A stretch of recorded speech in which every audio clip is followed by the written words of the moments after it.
सत्संग के मां बैठकर कोई बात चलावे और यानी जिस दौरान सत्संग हो रहा हो उस अपराधी आत्मा को 3 लोक नहीं ठोर। ये परमात्मा की वचन दास एज ए स्पीकर बोल रहा है, एज ए टेप रिकॉर्डर बोल रहा है। आदेश परमात्मा का चल रहा होता है और जो आत्मा अपने परमात्मा के आदेश को ध्यान से नहीं सुनता है उसको अपराधी बताया है। तो इसलिए सत्संग को बहुत महत्व देना चाहिए आपने। वेद पढ़े पर वेद न जाने ये बाचे पुराण 18। जड़ को अंधे पत्ते खुआवे ये भूल गए सिरजनहारा। वेद पढ़े पर वेद न जाने ये बाचे पुराण 18। जड़ को अंधे पत्ते खुआवे ये भूल गए सिरजनहारा। तो जिस कारण से इस काल ने हमें यहाँ गुमराह किया हुआ है उस अज्ञान को हटाने के लिए परमेश्वर स्वयं आते हैं, अपनी प्यारी आत्माओं को ये ज्ञान बताते हैं, जन्म मृत्यु से छुटकारा पाने का विधान बताते हैं। वो यथार्थ भक्ति, वो यथार्थ मंत्र जिससे मोक्ष हो सकता है और हमारे प्रारब्ध में आने वाले संकट कष्ट जो जन्म जन्मांतर के पाप हमारे जीवन में लिख दिए गए हैं उनको केवल कबीर देव, वो कबीर परमेश्वर ही नाश कर सकता है। जैसे पुण्य से सुख होता है, पाप से कष्ट होता है, दुख होता है। जब तक हमारा पाप नहीं कटेगा हम सुखी नहीं हो सकते। तो उस पाप को काटने वाले केवल कबीर गॉड है, कबीर जी परमेश्वर जी ही वो है। अन्य कोई प्रारब्ध के किसी भी पाप का या किसी भी पाप का और प्रारब्ध के कष्ट का निवारण नाश नहीं कर सकता, केवल कबीर देव कर सकता है। अपनात्माओं किसी के पैर में कांटा लग गया हो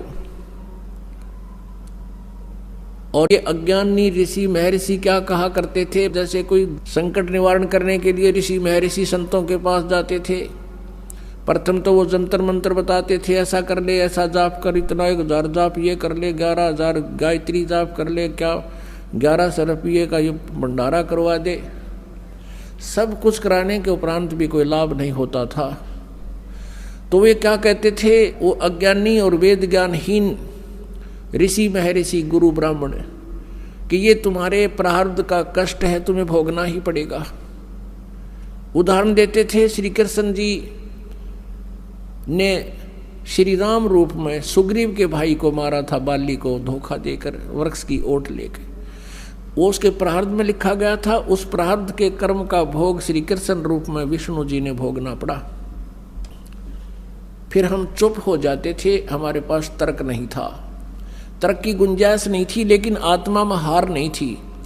हम ये सोचते थे कि नहीं, भगवान ऐसी कोई शक्ति है जो हमें लाभ अवश्य देगा, क्योंकि आत्मा परमात्मा से परिचित है कि वो परम शक्ति है। लेकिन अज्ञान ने इसके ऊपर इतने आवरण छा दिया कि ये विश्वास नहीं कर पाती और लेकिन ये रुक भी नहीं पाती। और जिस कारण से ये कभी किता झाड़े लाने वालों के पास, किता को भूत प्रेतों के जंतर मंत्र करणियों के पास, किसी ऋषि महर्षियों के पास या किसी मंदिर और मस्जिद गुरुद्वारों में जा जाके अपनी मन्नतें मांगते हैं और आखिर में ज्यों के त्यों ही रह जाती हैं, क्योंकि वहाँ वो विधान, वो सिद्धांत नहीं है, वो मंत्र नहीं है जिससे प्रारब्ध का नाश हो सके। तो एक आम विधान बन गया, सभी ने ये फाइनल कर दिया कि लिखे हुए कर्म का भोगता भोगना ही पड़ेगा। पाप नाश नहीं हो सकते, पाप कट नहीं सकते, और पाप कटे बिना सुख नहीं हो सकता। जैसे किसी के पैर में कांटा लगा हो और वो किसी से बताए कि मेरा पैर में दर्द बहुत हो रहा है, उसने पैर को धो साफ करके बता दिया कि तेरे पैर में कांटा लगा है, और वो व्यक्ति यूं कहे, ये वो जो बताने वाला कि कांटा लगा है, और वो ये कहे कि कांटा तो निकलेगा नहीं, अब जूते पहन ले, भविष्य में कांटा नहीं लगेगा। कांटा लगे पैर में जूता पहना नहीं जा सकता, कांटा निकले पीड़ा कम हो, फिर इस डर से जूता पहनेगा वो प्राणी के हे भगवान कहीं फिर कांटा ना लग जाए, उसकी पीड़ा बहुत होती है। तो ऐसे ही जो व्यक्ति ये कहते हैं, पहले तो जंतर मंत्र बताते हैं वो संत गुरु ऋषि महर्षि, और फिर उनसे कोई लाभ नहीं होता है तो कह देते हैं कि ये तुम्हारे प्रारब्ध का कष्ट है, इधर तुमने भोगना ही पड़ेगा, ये तो आजीवन भोगना पड़ेगा। और भगवान की भक्ति कर ले, भविष्य में दुख नहीं होगा। पुण्यात्माओं, जिस व्यक्ति के ऊपर कोई आपत्ति आई है और उसको राहत मिले नहीं, वो सपने में भगवान ना याद करे, वो कर ही नहीं सकता। अब वो पाप रूपी कांटा निकले जिससे पीड़ा टेंशन हो रही है, और फिर वो व्यक्ति भक्ति करे इस डर से, राम नाम का जूता पहनेगा, हे भगवान कहीं फिर बिजली ना गिर जा, इस डर से, इस भय से फिर वो सदा भक्ति करेगा, मर्यादा में रहेगा, क्योंकि उसने आपत्ति को झेल कर देख लिया उसमें कितनी पीड़ाएं होती हैं। और कोई ये कहे कि ये तो कष्ट बना ही रहेगा, आगे भक्ति कर ले, वो सपने में भी नहीं कर सकता भक्ति। ऐसे तो नास्तिक हो गए, पूरा चीन नास्तिक हो गया, जिसमें विश्व की आधी के लगभग जो है जनसंख्या है, और पूरा रूस नास्तिक हो गया। जो पहले सब आस्तिक थे, महात्मा बुद्ध को माना करते थे, उनको महात्मा मानकर, संत मानकर उनकी शिक्षाओं को ग्रहण किया उनके पूर्वजों ने, लेकिन आध्यात्मिक लाभ नहीं मिला। औपचारिक ज्ञान जो महात्मा बुद्ध ने बताए तो आम माता पिता अपने बच्चों को बता देता है, लेकिन जब तक उसके पास समाधान नहीं है, परमात्मा का सहयोग साथ नहीं है, और वो मंत्र ने जिसे पाप नाश हो, जीव परमात्मा को नहीं मान सकता। और काल यही चाहता है कि नास्तिक हो जाए, कलयुग में विशेषकर, उससे पहले कोई नास्तिक नहीं था। द्वापर तक आप देख लो, सब इतिहास है, चारों वर्ण भक्ति किया करते थे, परमात्मा से डरते थे, आसरा रखते थे भगवान पर। कलयुग में एक विशेष परमात्मा की और काल का एक विशेष वार्ता और संधि हुआ है, एक कंप्रोमाइज हुआ है कि काल ने परमेश्वर से जो पहली बार भगवान रूप बदल कर आए थे, रूपांतर करके अपने पुत्र जोगजीत के नाम से, तो काल ने कहा था भगवान 3 युगों में जीव कम ले जाना, और कलयुग में जब चौथा युग आवे उस कलयुग में आप कितने ही जीव निकाल ले जाना।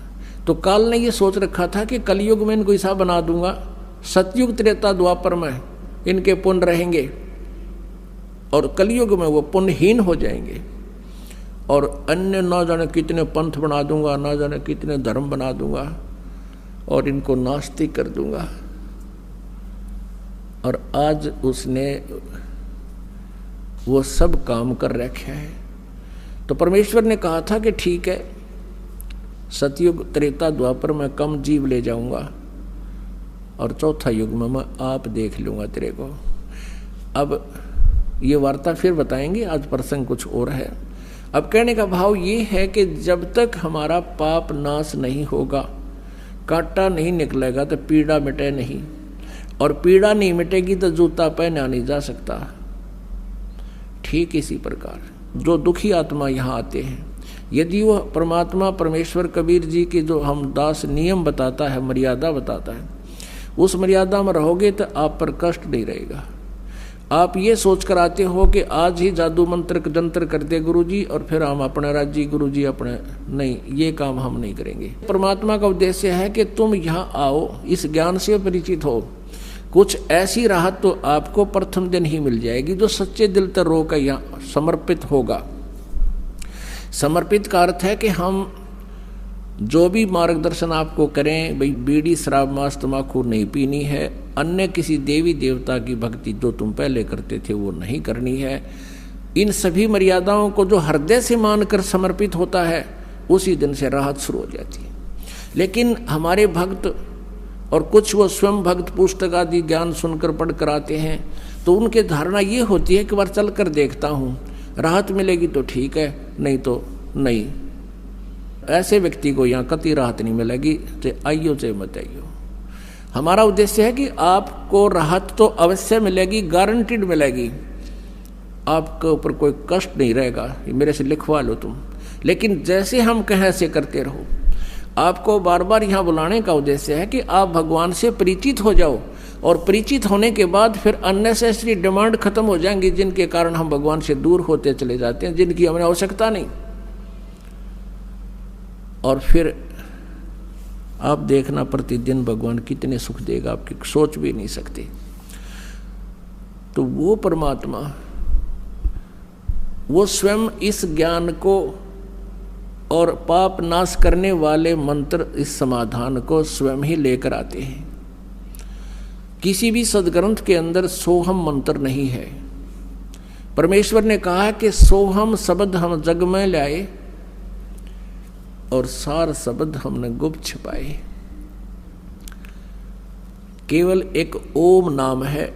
सभी पवित्र सदग्रंथ, सभी पवित्र सदग्रंथों, मान्य सदग्रंथों में, जैसे पवित्र चारों वेद, पवित्र श्रीमद् भगवत गीता, इनमें केवल एक ओम नाम है। उसके अतिरिक्त कोई भी मंत्र जाप करने का नहीं है, मोक्ष का सहयोगी आधार नहीं है। और ये हमने सैकड़ों प्रकार के मंत्र बना रखे। हरे राम राम राम हरे राम, कृष्ण कृष्ण राधे राधे, श्याम राधे, ओम नमः भगवते वासुदेव नमः, ओम नमः शिवाय। ये और भी ना जाने कितने अकाल मूर्त सब सुर राम, अकाल पुरुष सतपुरुष और ज्योति निरंजन, अरंकार, ओंकार, ये अपने आप सट्टे मारे रखे। ये कोई मंत्र नहीं है, इनसे कोई लाभ प्राणी को नहीं होगा। आज सुन लो और 10 साल बाद आपकी जब आंखें खुलेंगी, जब आपको और पछताना पड़ेगा कि सचमुच हम गलत साधना कर रहे थे। दास का उद्देश्य किसी को भावनाओं को ठेस पहुंचाना नहीं है, लेकिन कुएं में गिर रहे हो आप, उससे बचाना मेरा उद्देश्य है कि वहाँ से तुम हटो, इस रास्ता को चेंज करो, सतभक्ति करो, फिर आंखों देखो सदग्रंथों में क्या लिखा है। तो श्रीमद् भगवद गीता अध्याय नंबर 8 के श्लोक नंबर 13 में कहा कि ओम इति एकाक्षरम ब्रह्म व्यवहारण माम अनुसमरण यह प्रयाति तदन्देहम सयाति परमाम गतिम। मेरा केवल एक ओम नाम है, मुझ ब्रह्म का, माम ब्रह्म, मुझ ब्रह्म का। ये काल बोलता है श्री कृष्ण जी में, ये ब्रह्म है। मेरा एक ओम मंत्र है, नथिंग एल्स। मेरे जाप का और कोई मंत्र नहीं है, और मोक्ष सहयोगी यही मंत्र है। और जो अंतिम श्वास तक यानी शरीर छोड़ते समय तक इसका जाप करता हुआ जाता है, वो ओम नाम से मिलने वाली जो गति है उस गति को प्राप्त करता है। लेकिन गीता ज्ञानदाता स्वयं कहता है कि मेरे वाली गति अनूतम है। 7वें अध्याय के 18वें श्लोक में श्रीमद् भगवत गीता में। इसलिए उसने कहा अर्जुन तू सर्वभाव से 18वें अध्याय के 62वें श्लोक में, 15वें अध्याय के 1 से लेकर 4 श्लोक में, कि तू सर्वभाव से उस परमेश्वर की शरण में जा, उसकी कृपा से तू परम शांति और सनातन परम धाम यानी सतलोक को प्राप्त होगा, जहां जाने के बाद फिर लौटकर कभी संसार में नहीं आते। तो यहां जो अपना मंत्र उसने ओम बताया कि, लेकिन ये पूर्ण रूप मोक्ष मार्ग नहीं है, ये अनुतम गति होती है। जन्म मृत्यु जब तक जीव की है ये अनुतम है, उत्तम नहीं है। फिर 17वें अध्याय के 23वें श्लोक में कहा है कि ओम तत्सत इति निर्देश ब्रह्मण त्रिविध समर्था है। उस सच्चिदानंद घन ब्रह्म का ओम तत्सत ये 3 मंत्र का जाप का निर्देश है, और इसकी 3 प्रकार से सिमरन की विधि है, त्रिविधा। अपनात्माओं गीता ज्ञानदाता ने अपना ओम नाम तो डिक्लेयर कर रखा है, कति सार्वजनिक रखा है, और तत् और सत ये सांकेतिक है। गीता जी अध्याय नंबर 15 के श्लोक नंबर 16-17 में 3 प्रभु हैं, 3 पुरुष हैं, एक सरपुरुष एक अक्षर पुरुष। और 15वें अध्याय के 16वें श्लोक में सरपुरुष और अक्षर पुरुष। 17वें में कहा कि उत्तम पुरुष तो अन्य परमात्मा इति उदारते है। वो श्रेष्ठ प्रभुता इन दोनों से, सरपुरुष और अक्षर पुरुष से भी कोई और है, और वही तीनों लोगों में प्रवेश करके सबका धारण पोषण करता है, वो अविनाशी परमात्मा है। गीता जी अध्याय नंबर 8 के श्लोक नंबर 1 में अर्जुन ने पूछा कि अर्जुन किम तत्ब्रह्म। अर्जुन ने कहा कि प्रभु आपने गीता जी अध्याय नंबर 7 के श्लोक नंबर 29 में जो बताया है कि उस तत्ब्रह्म को जो जानता है और सारे अध्यात्म ज्ञान से परिचित है, और जो सभी कर्मों से परिचित है, जैसा मैंने ज्ञान बताया है चौथे अध्याय के 34वें श्लोक में कि तत्वदर्शी संतों से वो तत्व ज्ञान प्राप्त करो, जिसके विषय में चौथे अध्याय के 32वें श्लोक में कहा है कि ब्रह्मण्य मुखे यानी सच्चिदानंद घन ब्रह्म की वाणी में बहुत विस्तार के साथ अनुष्ठानों की जानकारी दे रखी है। उस ज्ञान को तू तत्वदर्शी संतों के पास जाकर समझ। कहते मेरे इस ज्ञान को जो आश्रय ले लेता है और फिर वो तत्ब्रह्म से वो फिर जन्म और मरण से छूटने का ही प्रयत्न करता है, जरा और मरण से छूटने का प्रयत्न करता है। वृद्धावस्था और मृत्यु, इस जीव के ऊपर सबसे बड़ा दुख है वृद्धावस्था, बुढ़ापा और फिर मौत। ये दोनों नागवारा हैं और ये दोनों आवश्यक है होगी यहाँ पर, और ये सतलोक में नहीं होते थे। इस